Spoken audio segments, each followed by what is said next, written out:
Hey, what's up, everybody? I'm Granville, Emerson, and welcome to LidLine Sports, along with my co-host, Renault Pepe Bean, and the man with the insight on the National Basketball Association. His name is Little O. That's what I call him.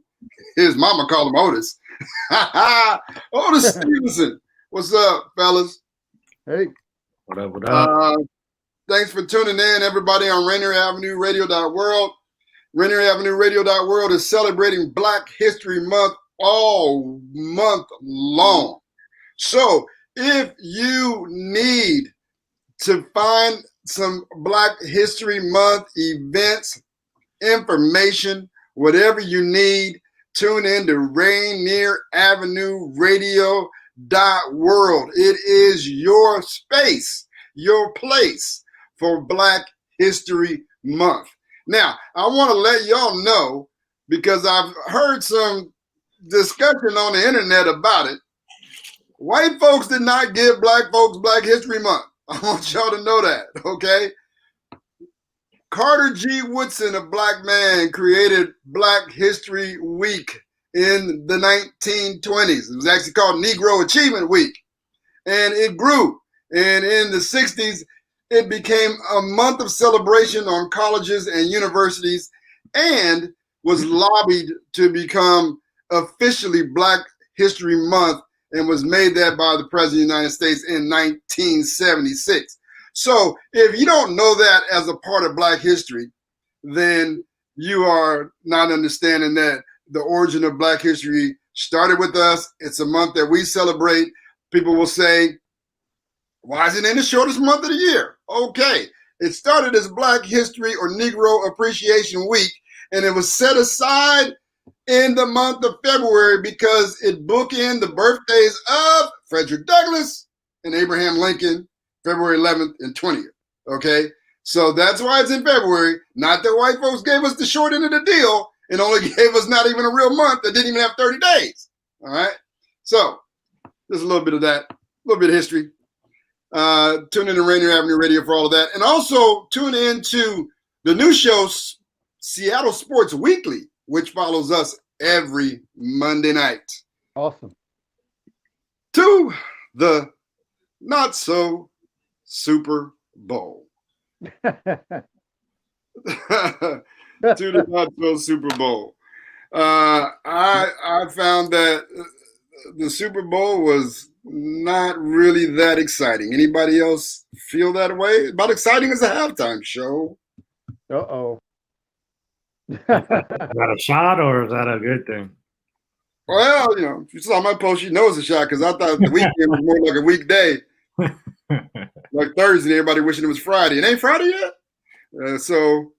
Yep. I don't know how big you guys are onto the Weeknd. I actually really like the Weeknd, but I'm more into of his older raw music when he was first coming up and all that. His newer music is definitely more pop-ish for sure. Okay. I've heard some music by the Weeknd that I like, but yesterday was not popping. Pep?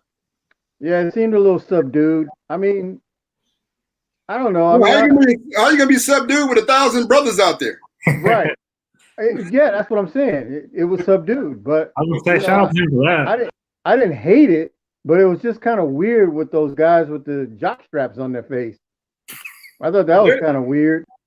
There's a story behind that. I don't know what it is, but I saw it, but I didn't read it, so I can't give you guys information on that. But there's a story about that.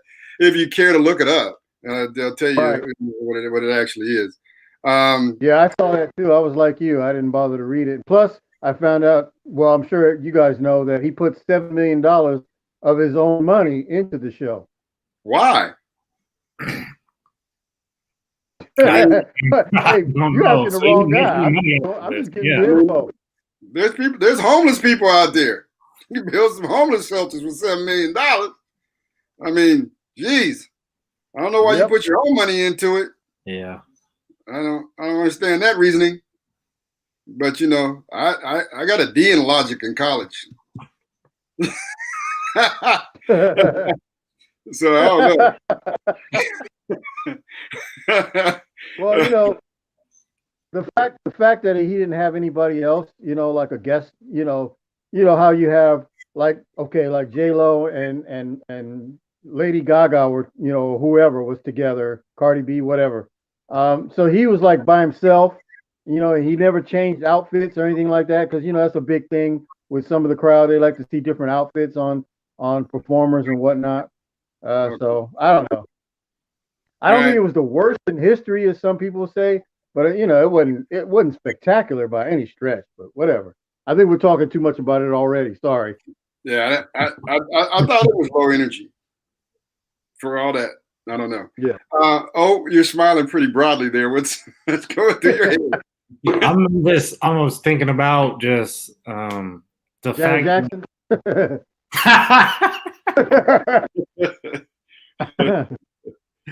Oh, I'm just thinking about. I was looking at all the memes about. Like I seen one, or the one when he was like racing through the maze, and somebody was like how the cameraman was, and like dude was just all over the place. I was just looking at a whole bunch of this scene. All right. Well, anyway, then the game, then there was the game, and so I have asked the Washington football team. Well, one of the NFL teams he played for was the Washington football team. The other two were the Atlanta Falcons and the San Diego Superchargers. Anthony Allen, former University of Washington All-Star, former Garfield hoop football legend, Garfield High School in Seattle, multi-sport athlete Anthony Allen. Hope he's can you? There he is. What's up, man? Right on cue. Hey. I got it working. How you doing, man? I'm doing good, bro. How you guys doing? Good. Good. Thanks for having me back again. Yeah, Yes, I looked and I saw that you were on after the Super Bowl last year. I said we might as well make this a tradition. I can live with that. Man. Bring you on back and see what happened over the last year. And I wanna get your insight onto what happened yesterday. I mean, with the Kansas City Chiefs. Now, I'm gonna give some background to this, okay? Okay. I felt like I was watching a freaking Seahawks game, and they had our red uniform. Right? I thought the quarterback was running for his life all game. Yes. Yeah, and I felt like Andy Reid's post game presser was they ran two safeties deep, and we didn't make the adjustment in time. I'm like, what's the problem? Ant, can you help me understand what the problem is with cover two and playing the safeties deep where all of a sudden now nobody can throw? I mean, they're used to playing that. This is not the first time somebody played them cover two, drop the corners, drop the backers. All you got to do is throw the ball underneath. It was there all game. They're sitting back 10 yards waiting for you, and your receivers are running 10, 12 yards downfield, right in the coverage. The whole entire game. This is not nothing new. Kansas City has seen this defense before. So I feel like I said, it was the same situation with the Seahawks. Yeah. So what is the issue? Why won't they do two things? And it shocked me because Kansas City in the AFC Championship game was the poster child for up-tempo. Yeah. Yeah. Right? Didn't do that at all either. In the short passing game, was what happened? Yeah. As bad as I think the officials was the first half, Kansas City just didn't come to play football. I mean, nobody came. The coaches, the players. I mean, it was horrible. I mean, they made no adjustments in the entire whole game. And they're a way better team than that, way better offense, way more talent. They make more adjustments than almost anybody. They made none yesterday. Pep, you want to weigh in? Yeah, I agree with that wholeheartedly. And it seems like they did try to go underneath early, but they were dropping. Like Travis Kelce dropped a pass. And it seems like, they kind of went away from that because, I don't know if it's because of the drops or what it was, but you're absolutely right. They made no adjustment throughout, the game at all. It was ridiculous. Like I said, I swear, I was like, this ain't the Seahawks. I'm like, look, Mahomes looked like Russell Wilson running around for his life. Yeah. Give the Bucks a lot of credit. Yeah. With Vita Vea and Ndamukong Suh, they sent pressure up the middle. Yeah. And the only positive thing Mahomes could do was run for his life to the sideline. Yep. Over and over and over again. I mean, Yeah. It's interesting that they just did not. I mean, you watch the game. They had their corners was 10 yards off the receivers the whole entire game. You couldn't just throw the ball to your receiver right there while they're already that far off. The biggest thing that hurt was, I think, the whole Andy Reid's son thing played a part. Obviously, you got two left tackles. Both your right and left tackle were gone. It was just a disaster, just in the making for him. Yeah, I mean, I heard you when you said they didn't come to play, but then I remember they stuffed them on 4th down and 1. You know, coming to play a play or two here or there is one thing, but Kansas City, I mean, you've seen them play the whole last few years. I mean, lining up off sides. Just, I mean, the pass interference is another whole. That's just something completely different. That's just officials just changing how the game is going to be played. That's completely different. But they just made mistake after mistake. The biggest mistake that I seen them make yesterday that I've heard nobody talk about, right before halftime, a minute and 61 seconds ago, and they called all three of their timeouts to try to get the ball back from Tampa Bay, right. which eventually gives Tampa Bay another touchdown right before halftime. I could not figure that out to save my life. Well, that was a panic move, right? It had to be. I mean, you figure you're gonna get the ball back. We actually got the ball back. It made no sense. It made no sense considering they got the ball coming out of halftime. Yeah, exactly. You're going to get the ball. You played a horrible first half. Right. If you can get out of there with the score 14-6, you get the ball to start the third quarter. You should take that any day. Yeah. The worst thing you could do was give up another touchdown, which is right, because Tampa Bay wasn't going to do it. They ran the ball the first play on that drive. Yeah. They got no yards. They were going to let the clock run. Yeah. But that really hurt. Yeah, I felt like they panicked with that move. Yeah. And then they had no answers for Tampa's defense, and Mahomes just started chucking the ball into double and triple coverage. Yeah. I mean, Tampa Bay came to play now. There's no mistake in that.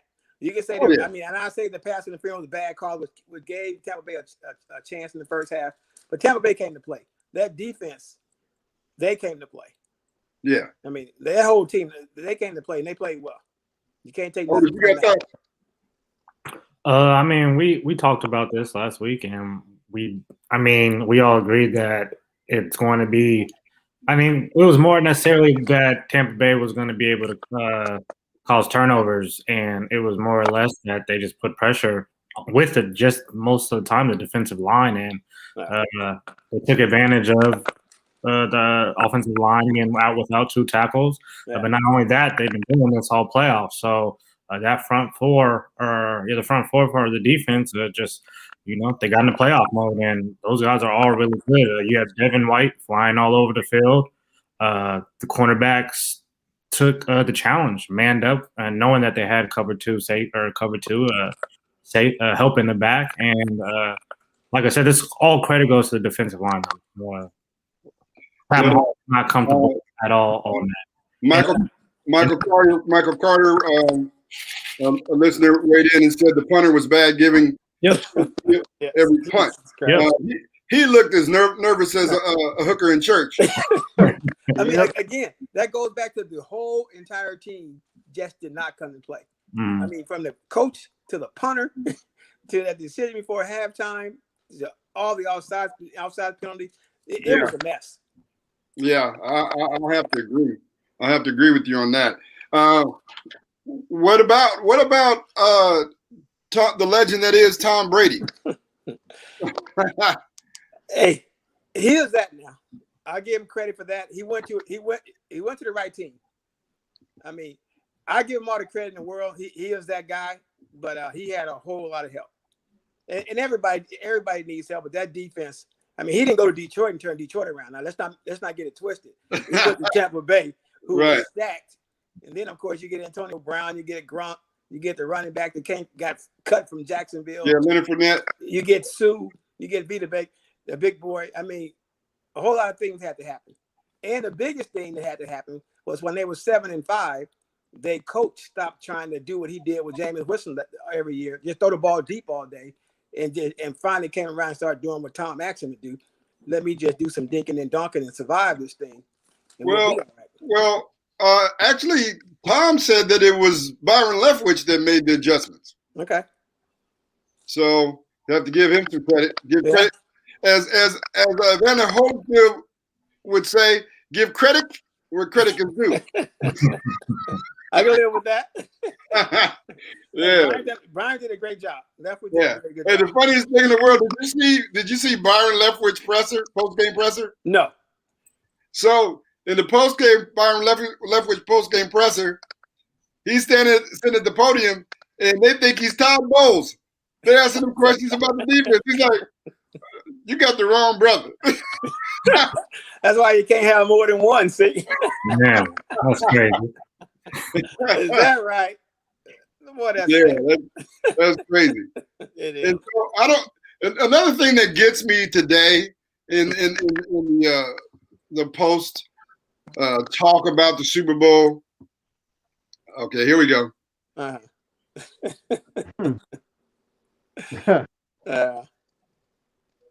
We got a cigar too. Cigar. I enjoy it while you can. Yes, sir. Oh, where's the volume?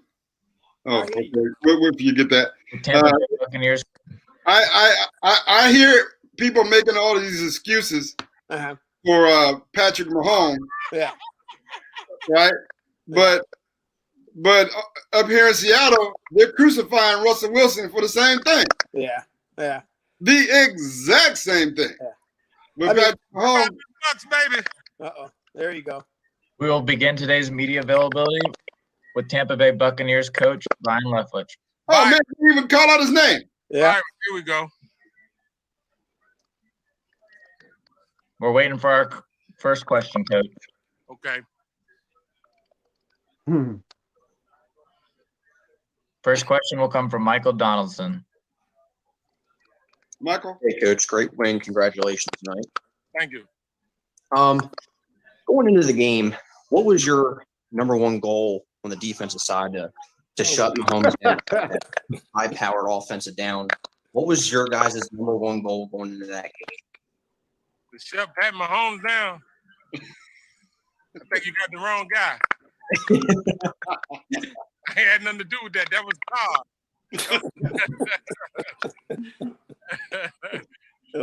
Yeah, brother. They can always remind you. We'll move on to our next question with Mark. Mark. Is that crazy? That is. Hey, they can always remind you. I mean, they said his name and who he was. I guess, yeah, he just didn't care. What you say, Ant? He said, I got this question prepared, damn it, and I'm going to ask. I'm going to ask somebody. Anybody. I did not see that, boy. That was, That is bananas, man. Yeah. That's bananas. But like I was saying, Russell Wilson gets crucified in Seattle for the exact same thing that happened to Patrick Mahomes yesterday. Yeah. And now there's talks about trading Russell Wilson. Yeah. That's silliness. Yeah. Yeah. Just Just silliness. I'll tell you, I don't put nothing into that either. Pep? Yeah. Well, okay, I'll be devil's advocate here. If you're going to think about trading Russell Wilson, now is the time, because you're not going to get any higher value for him than you would right now. So if you're going to trade him for someone like Deshaun Watson, then you better do it now. I'm not saying they should, but I'm just saying, if they're thinking about it, they can't wait. They gotta do it now. Yeah, I want to see what Deshaun Watson would have done those years with Russell Wilson's offensive line. Right. Plus, when you have a franchise quarterback, you don't trade your franchise quarterback. That's dumb. Yeah. So any coach would be ran out of town for doing that. The other thing is, I wholeheartedly endorse another team coming after Russell Wilson. I can get behind that. Like, that makes sense to me. I'm not saying I want it to happen, but if I'm another team in Seattle foolish enough to give up Russell Wilson, I'm going after him. Yeah. Right? If you want me to give up 2 draft picks for Russell Wilson, I'll do it. You want Mitch Trubisky and 2 draft picks? No. Hey, all I gotta say about Seahawks fans that want to trade Russell Wilson, remember Charlie Whitehurst. Yeah. They act like we did something before we had Russell Wilson. Yeah, they did nothing. 1 year man after that. Yeah. That's the truth. Right? Yeah, they just got to fix that O-line for once and for all and get a running back. Yeah, I mean, I think if we fix the O-line, the running back situation might help. Yeah. It's got to be something if all your running backs are hurt every year. Every year. Well, it seems to me they can't get away from the beast mode mentality. Not every running back is a beast mode guy. Well, you can't have a guy that's going to be blasting people all day long. It just doesn't work that way. You got to get a guy that fits your team, what your new scheme is. That stuff is gone. LOB is gone. And I keep hearing about LOB 2. I keep hearing about beast mode 2. That stuff is gone. Move on. You got different players and you got other schemes that can work. Okay? I mean, really. Does Miami have a Dan Marino again? No, they don't. You don't get those guys. We got Russell Wilson. Seattle, once he's gone, you're not going to get another one. So stop trying to live in the past and move on. There's running backs out there that you can get that aren't beast mode, but have some shake and bake to them that can hit the hole fast and hard. That's what you need. If Pete Carroll wants to run more, run better, get some guys that can do that. He doesn't have them right now. So it doesn't make any sense to keep trying to run when you don't have the runners to get it done or the O-line. Go ahead. I was saying, and on top of that, I mean, lines have changed in the NFL. This is a pass-centric league. We were at best passing the ball. We have arguably one of the top 5 quarterbacks in the NFL with great weapons on the outside. DK Metcalf has became pretty much an all-pro wide receiver. You also have Tyler Lockett still. Those guys can get out and get vertical downfield. And Russell Wilson proved early on in the season that he can make those passes. So I just don't understand when the best player is your quarterback, why not put the ball in his hands and let him make plays? Well, the problem is they don't have a possession guy. They don't have a guy that's third down and short or third and, let's say, 7. They don't have that guy that can get you that first down. It's either all or nothing with DK and Tyler. And teams know that. You don't have a guy that's gonna get you that first down. That's the problem. One of the problems, rather. And I'm gonna let you, the professional, weigh in on this. Well, I mean, it depends on what you're talking. If you're talking about trying to get rid of Russell or not, I'm not quite sure. I think they're both agreeing that Russell should stay. Absolutely. Yeah. Obviously, I mean, you're 11-5 last year or something like that. 10-6. 12-4. 12-4. I mean, that's pretty darn good. I mean, there's a lot of teams that want to be 12-4. Hey, yeah. And Russell Wilson threw for 40 touchdowns. 40. I mean, they got to fix a couple of things, but I mean, 12-4 is hard to do better than. Green Bay. Imagine them. I mean, they same boat we're in. Yeah. They just lost a week later, but I mean, it's tough. I mean, so I don't know. I think obviously keeping Russell, you got to keep Russell. But I mean, at the same time, like even in Baltimore, what they talk about with Jackson, they want to get rid of Jackson at different times. They don't like the running game. You want to go back to Flacco? I mean, sometimes what you left, even though you struggle and may not win at all, you are way better than what they were. We are way better than what we were. So sometimes you gotta be careful what you want to go back to. Yeah, I totally agree. I mean, I feel like, I mean, I've said this on the show before. I agree with Pep that Pete Carroll was stuck on trying to find another Marshawn Lynch, was a once in a lifetime running back. Yeah. And he didn't even understand Marshawn's style, because Marshawn was not beast mode all the time. He had different shape too. Yeah.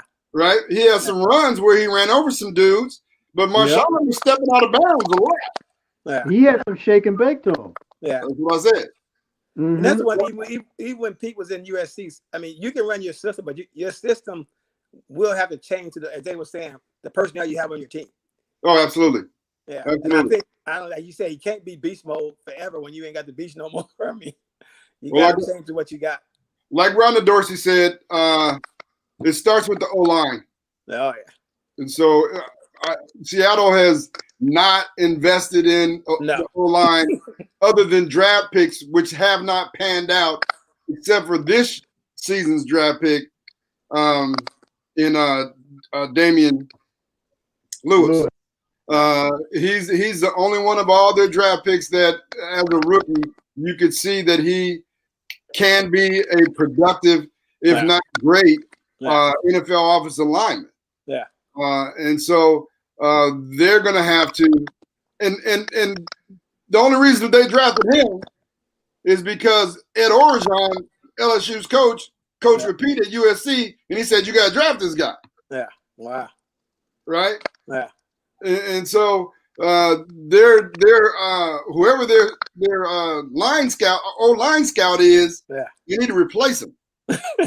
I mean, at some point in time, you got to invest some money in them big boys. Yeah, definitely. Yeah, absolutely. Yeah. All right, we got to go to break. When we come back, we're going to come back with inside. Why do I keep calling it inside the NBA? With little O on the NBA. Anthony's going to stay with us because y'all don't know. I kind of prefaced it at the top. He was quite the high school hooper at Garfield High School. 2 sports standout. All Metro in football, basketball, and backgammon. Wow. You pulled that one out of your hat. We'll be right back right after this. Don't go away. More LidLine Sports. This is Paul here, host of Star Time. And when I'm not meeting Mrs. Jones in that cafe for a chat and nothing else, I'm listening to Rainier Avenue Radio.world. Rainier Avenue Radio presents All Music, All Day Saturday. Music, All Day Saturday. This is Edwin Bailey, Bulldog Blue. Jazz from the Cabinets. That's right. It's time once again for Jazz from the Cabinets with Big Poppy. Star Time. Thanks for tuning in. Here's Star Time. Saturdays, all music, all day. Reggae Hour, K-Fox Night. Looking for the perfect beat? Yeah, it's the beat of the vibe. Fresh Juice with D-Money in there. I saw Honey Size Patrol. Taylor Hart. Consistency. Northwest Rap Game. DJ Medina. Chad Cheddar. Northwest Rap Game. Sergio Lacour's Love Line. It's Sergio's Love Line. Sergio Lacour. Go to the phone line. Tell her who we talking. See Monster Radio. Mo Jams. It's your jam. We're live. Mo Jam Mondays. This is KZ of KZ Music Media. Caller Goddess. Caller Goddess. Mo Jam Mondays. Just my opinion. God is inspiration all day and all night. Saturday on Rainier Avenue Radio.world. How would COVID vaccines work in your body? Here are 3 things to know. Number 1, a vaccine is basically a training session for the immune system. Vaccines teach the immune system to look for the key features of a virus. So when a virus does show up, it's ready to fight it off. Number 2, a vaccine gives your body a plan to recognize the virus. Then your immune system starts preparing by making antibodies, or fighter cells, that stay in your blood as protection in case the virus tries to invade. What this means is you get immunity against the disease without having to get sick first. Number 3, When enough people's bodies know how to fight off a virus, it has nowhere to go. That slows the spread. When people get a vaccine, we're able to stop the spread quicker and get closer to ending the pandemic.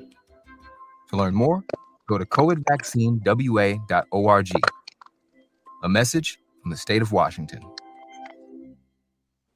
Rainier Avenue Radio.world is your 24/7 digital media hub. Tune in at Rainier Avenue Radio.world. Also find us on Facebook, Twitter, and TuneIn apps. Welcome back to LidLine Sports. I'm Granville, along with Renault, Pepe, Bean, Little Otis, Stevenson, and our special guest, former NFL wide receiver, University of Washington great, Anthony Allen. And we want to go to the NBA for a little bit and then come back with some NFL pep talk before the hour is over. Oh. Yeah, so the whole pretty much news has been just trying to figure out this all-star fiasco. They started balloting last week, and the first returns came back with none other than Kevin Durant and LeBron James being first, respectively, in their conferences. Kevin Durant, I think, was first overall, which is kind of a shocker, but I also understand he's playing at a high level.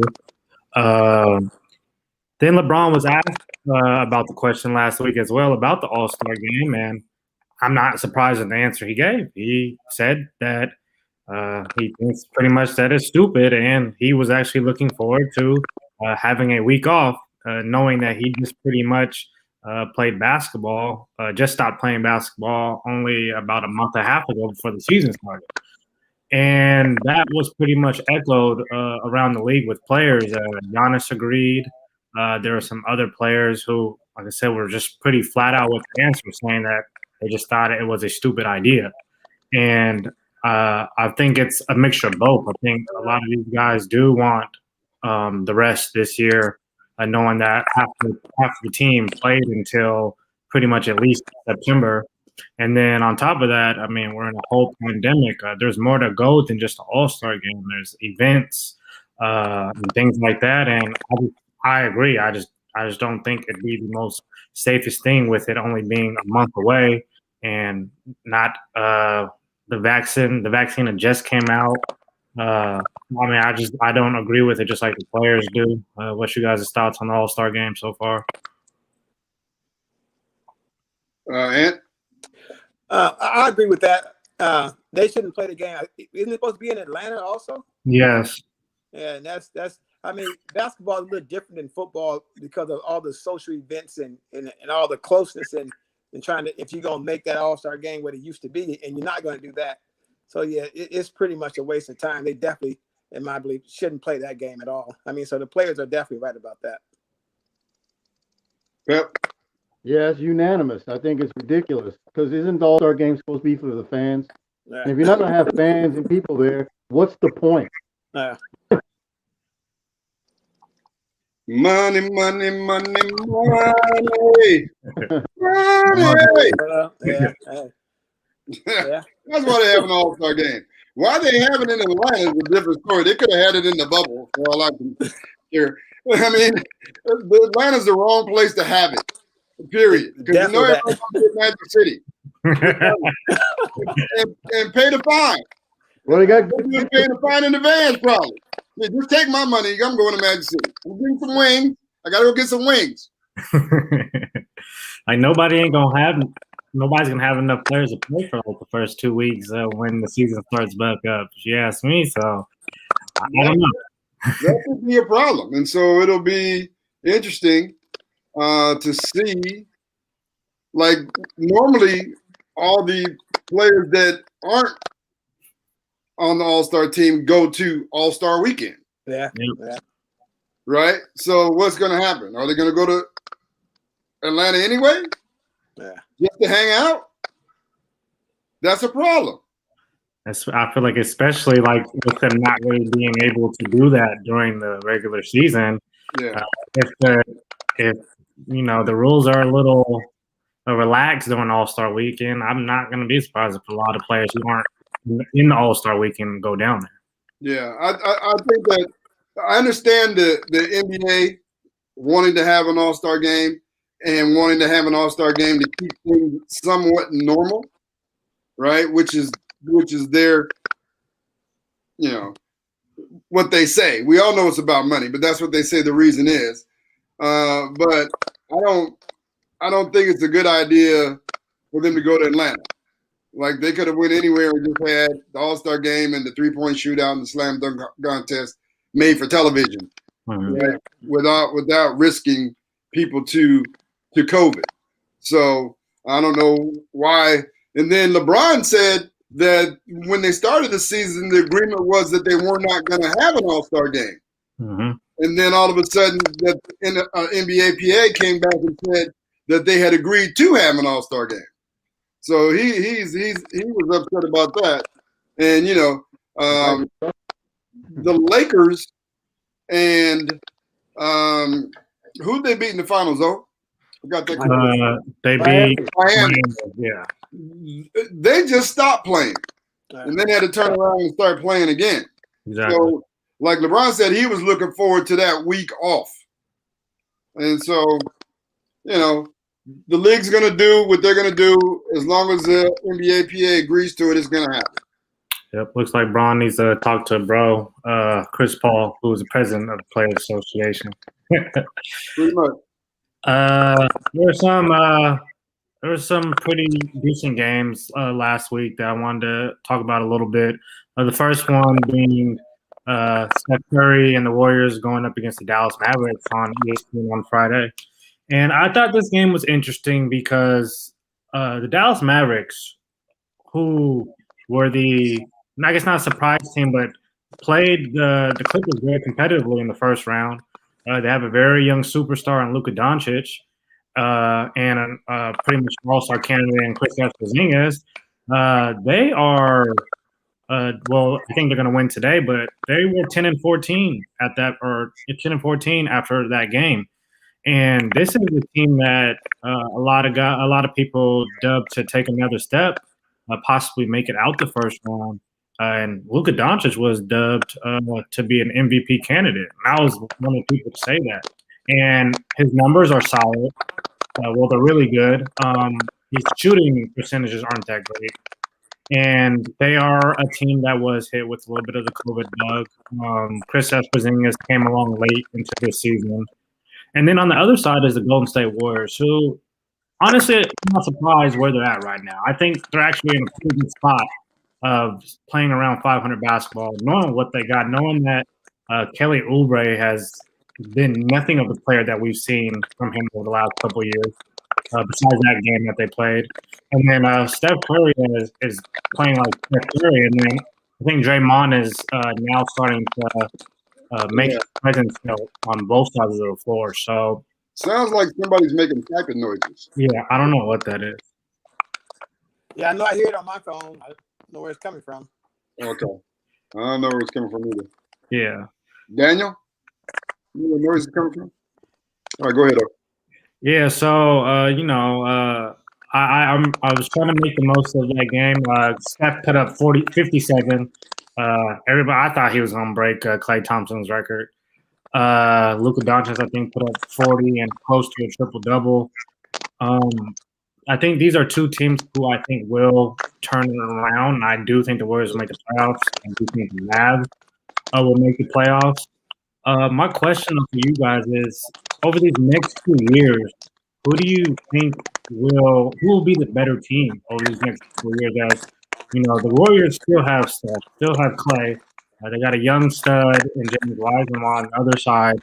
You got Luka Doncic and Kristaps Porzingis, who should both be getting better. Who's gonna be the better team over here in the next couple of years? I think the Warriors got a good young team, and like I said, if the young big boy comes around, they're gonna be a force again. What's my name? White. What's his name? The rookie. Wiseman. What's his name? James Wiseman. Yeah, James Wiseman. They'll be a force. Anybody know Emmett Matthews from Wilson High School, Tacoma, plays for West Virginia? I know of him, yes.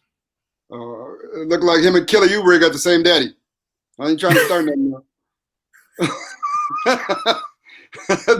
Every time I see Kelly Oubre, it reminds me of Emmett Matthews, man. They do. But I think it has a lot to do with Wiseman's development, and if Kelly Oubre stays and develops, he's an inconsistent dude. But they got pieces, and young pieces. Pep? What you think, Pep? Well, you know, as long as the Warriors still have Clay and Steph, you know, they're always going to be, I think, better. But if they lose one of those or both in the next coming years, then, you know, I can see Dallas overtaking them or being better. But I agree with what you said, G. The Warriors, for sure, especially if, you know, Wiseman develops like they think he will. He's already had a nice 25-point game recently. So he just got to get stronger, you know, and develop. So definitely the Warriors for now. Yep. Yeah, no, I agree with what you guys are all saying. And you got to unmute him, Daniel. Daniel? All right. Ant, are you still muted? Unmute yourself now, Ant. Can you hear me now? Yeah. Okay. Not a cell phone commercial. You can hear me? Yeah. Go ahead. Okay. Yeah. I'm going to Golden State. All they need is once they get Clay back, get another good piece, and I think they'll be right back in the mix. Yeah. Yeah. And then the other game, primetime game, it's actually some pretty good basketball. Last Thursday, we had the Clippers play the Brooklyn Nets. We had about 5 All-NBA players on the floor at the same time, and none of them disappointed. The next week out, 124-120 win. Especially how the Nets are playing defensively, nobody's surprised about the high-scoring game. Kyrie balled out, and I know there's been a little, I want to say not necessarily negatives, but there's been talk about how he's going to fit in with these guys. And so far, there's been no issues. He is still the guy who has been taking more shots than both of those three. But what I do want to say is I commend James Harden and kind of how his game has kind of switched, knowing that he's playing with two guys who can get a shot whenever they want. He's kind of turned himself into the point guard of this team and has been playmaking a lot more for the other guys to get shots for them, and still able to, get a booger for himself. I think he had a triple-double that night. And then, KD is going to be him regardless. And then on the other side, Clippers played well. I just think in the fourth quarter, there's just a little too much offensive firepower on the other side. Paul George had 26, played well. Kawhi killed, had 30. And, this is a possibility of a matchup. What was that, G? Did you watch that game? Yeah, I did. Do you know why the Clippers lost? How many points did Kawhi have? 33. How many did PG-13 have? 26. How many did they have in the last 2 minutes? Oh yeah, both those guys got cold, definitely. And but they had Batum and other dudes I never heard about taking the shots in the last couple minutes of the game. Yeah, I was like, what is going on here? Yeah, and shout out to Nick Batum. He had a good game as somebody who's trying to get his career back. But just like you said, G, the ball should be in Paul George and Kawhi's hand, and it's almost how we talk about in the playoffs of that assertiveness from those two. Like I said, when the game is on the line, it doesn't matter if it's this situation or the playoffs, especially a game like this. Big game. Exactly. This is dang near a playoff game, and you treat it like that. And you're right. They disappeared and then tried to play catch-up ball, and it was too late by then. So I just wanted to talk about that game a little bit. And then just some quick NBA news. Really haven't heard about this guy too much, but he's quietly having a pretty solid year for the lowly Detroit Pistons. Derrick Rose was traded yesterday to team up back with his former head coach, Tom Thibodeau, in the Knicks. And, we talked about the Knicks a few weeks ago. The Knicks aren't playing bad. I think it's a good pickup, a veteran, a guy who knows Tom's system. They have some young guards over there who could definitely learn from Derrick Rose, and they're trying to make the playoffs for the first time, and I'm pretty sure you guys know the answer. My guess is maybe, 2012, 13? These guys have been bad. So, because I know, Pep, you being from the East Coast, I know you like that, and I think that was a really good pickup. The Knicks sent over Dennis Smith Jr., who was a top 10 pick in 2017, I believe, and just has not really found his niche in the NBA, and also a second-round pick. So hopefully, another place for Dennis Smith. Maybe it's somewhere that can work for him. My power rankings, Utah Jazz are hot right now. Number 1 team in the NBA. I got them at 1. The LA Lakers are still consistently playing great basketball. I'm pretty sure, maybe you watched that Nuggets-Lakers game. The clinic they put on defensively in the second half was by far the best defense I've seen in the NBA this year. That was a great performance, and that shows you why I do think that they'll that they will definitely get back to the finals. The Philadelphia 76ers still maintaining consistency. I got them at 3. The LA Clippers were kind of up and down last week. They lost Paul George and Kawhi due to some COVID things and then injuries, so I dropped them to 4. And then finally, the Bucks are playing a little bit better basketball. I mean, they played Cleveland 2 games in a row, but they're finally starting to gel a little bit. Yeah, 15-8, and I got them at 5. All right, back to the Knicks. Julius Randle is having a season. Yeah, definitely. He's having a season. Hey, matter of fact, somebody posted. I think it was Alvin Horn posted in the LidLine Sports group a picture of George McGinnis today. That's kind of who Julius Randle reminds me of, modern day George McGinnis. Okay. Yeah. What you say, Pat? Yeah, well, yeah. You think so, Ant? I like it. Yeah, Randall's nice. He's a ball. Yeah. Yeah. I just remember back in the day, this is going to be unbelievable to you. Mm-hmm. George McGinnis came out the game against the Sonics, fouled out, sat on the bench, draped a white towel over his lap, and fired up a cigarette. Really? Yeah, that's how it was back in the day. Am I right, Ant? Hey, back in the day. Am I right, Jeff? Bad boys. Yeah. Wow. I did not know that. I gotta go look that up now. We'll give us some video. Hey, they used to smoke on the bench back in the day, back in the late 60s, early 70s. Anything went. That is crazy. Pep, hit me with that NFL pep talk.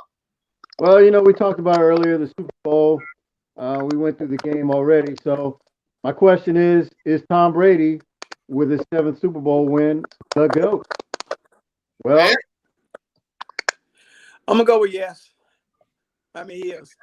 I mean, he's done it for obviously 20 years. He's done it with different teams, different teammates. I would have always said he didn't go switching teams like somebody that I dislike in the NBA, but he finally switched and got one other team. He went to the right team. I mean, you're going to leave New England. He definitely went to the right place in Tampa Bay. But, yeah, he's a GOAT. Gotcha. Well, he appears to get a lot of help.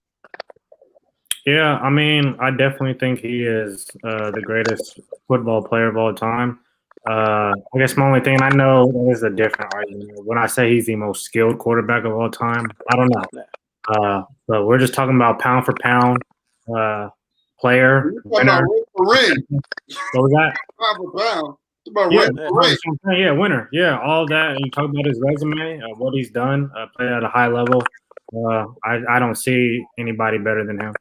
I agree. Yeah, I mean, I don't really subscribe to the whole GOAT nonsense. I mean, is it best in his era? Yeah, okay, but is he better? Is he really better than uh, what's my man's name? Montana, Marino. Yeah, Joe Montana. Is he really better than Joe Montana? I don't think he's better than Joe Montana. I mean, I feel like you put Joe Montana on his squad, he might have won 8, 9, or 10. Brady's been fortunate. He's been very fortunate, and that's what has to happen for you to win 7 rings. You got to be really fortunate. It's amazing, and you know how hard it is to make the NFL, let alone make it to the Super Bowl and win. He's been there 10 times and won 7. But I don't know about the GOAT. I mean, I don't think rings define who the greatest is, because it doesn't make any sense to me. Like, if you're fortunate to be on a Super Bowl team, you got rings. And he's been on teams where they were the best team in the league. The best team in the league wins the Super Bowl, basically. So I have to give it to his teammates as well. And he knows that. And just like Ant said, that's why he went to the Tampa Bay Buccaneers. And then brought his friends along to make it happen. So without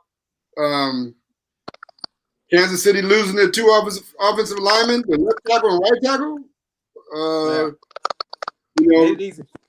is it different? Does he have one? If my man just blocks the defender, or if they just give the ball to Marshawn Lynch, does he have a Super Bowl win against the Seahawks? I mean, it's just I mean, if Atlanta doesn't blow a 25-point lead, all of that. I mean, come on. Yeah. So, like I said, he's been really, really fortunate. So, as far as greatest of all times, I don't believe we could say anybody's the greatest of all times in a team sport. You could say it in an individual sport. Yeah, I agree with that. All right. He also got the MVP. Do you think he deserved the MVP, or do you think, let's say Gronkowski, he was 6 catches for 67 yards, 2 TDs. You got Leonard Fournette. He had 16 carries, 89 yards, and a nice TD. And then, of course, you got the defense of Tampa, led by Devin White, who had 8 solo tackles, 4 assists, and an interception. Any one of those 3 probably could have been MVP. Any thoughts on that? If anybody, that Devin White kid, I mean, that linebacker, he played. I mean, he handled Kelsey pretty much one-on-one most of the day. And he made the 8 tackles, got the interception. Yeah. If you hold Kansas City to 9 points and no touchdown, there it is. That's the game. There it is. The most high-powered offense in the league. Didn't score a touchdown. But guys, we've seen this movie before. We've seen a high-powered offense go into the Super Bowl. We saw Denver when they played Seattle. Denver scored 606 points in the regular season, the most ever in a regular season, and got shut down. Yeah. We saw the Rams 2 years ago play the Patriots with a high-powered offense and got shut down 13-3. So, this ain't new, but it was kind of surprising because nobody expected it from Kansas City. Yeah. I think the only difference with this one was offensively, I just felt that Gronk was a difference maker. Yeah, I agree with that. If you're going to give it to somebody offensively, Yeah. To me, the difference in this game was preparation. It seems like Tampa had a purpose and real preparation. And you always note the fact that it takes, there's 2 weeks time to prepare. It seems like Kansas City, to me, what they did is they came in and figured, well, we'll just do what we do. We fall behind, we'll just come back and win. They didn't have any real preparation for what Tampa Bay was going to do. Yeah. Ant brought this up earlier, and just want to expound on it, that Andy Reid's son, assistant coach as well for the Kansas City Chiefs, got into an accident driving drunk and put a girl in the hospital the night before the game. So I'm sure that was hanging on him heavily. Yeah. Hard to prepare with that going on, right? Yeah. I mean, I'm sure as a team, they was hoping and praying that nobody announced before the Super Bowl that this girl, and hoping she don't pass away or something. I mean, Right. they all have to be thinking about that. And I know Andy, Yeah. now his son been dealing with drugs pretty much his whole life.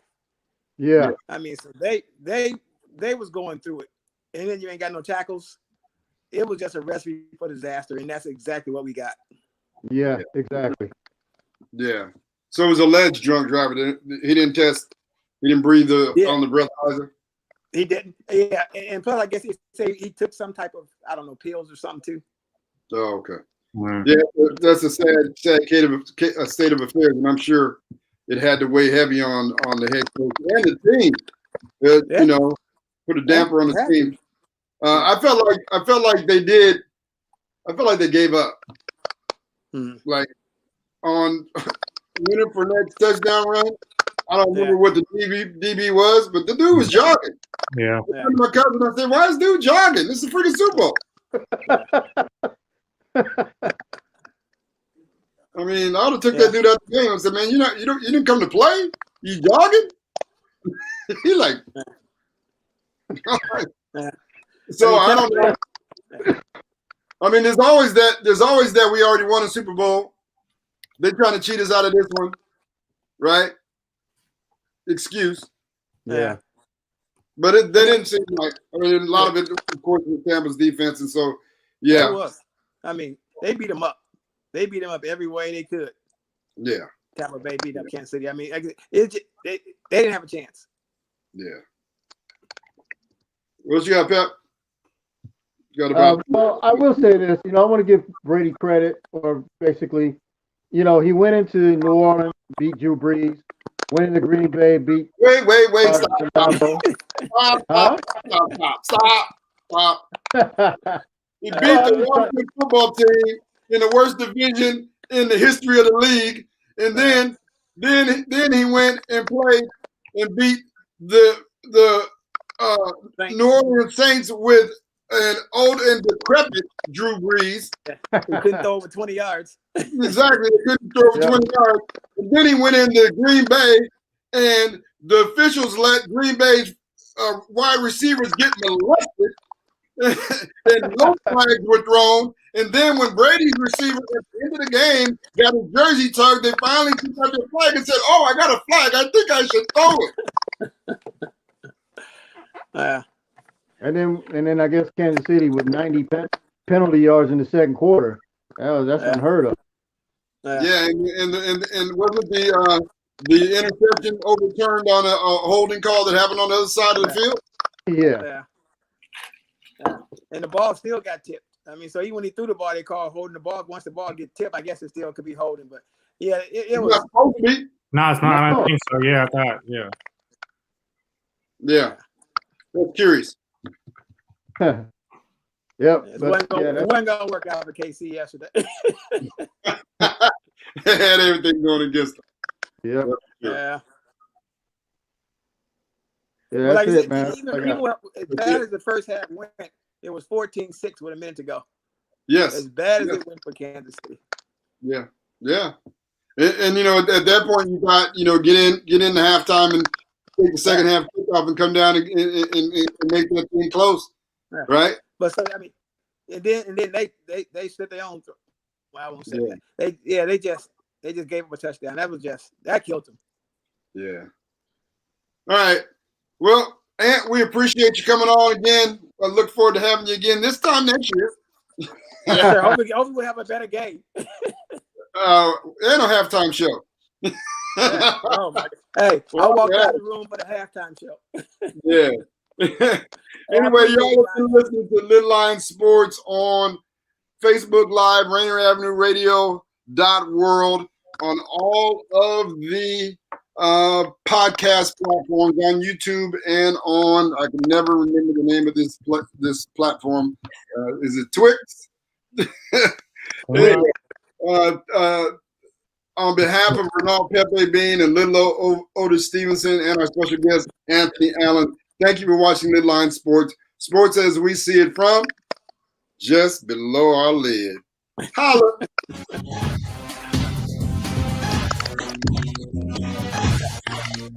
All right. Like a doctor when I rock the mic.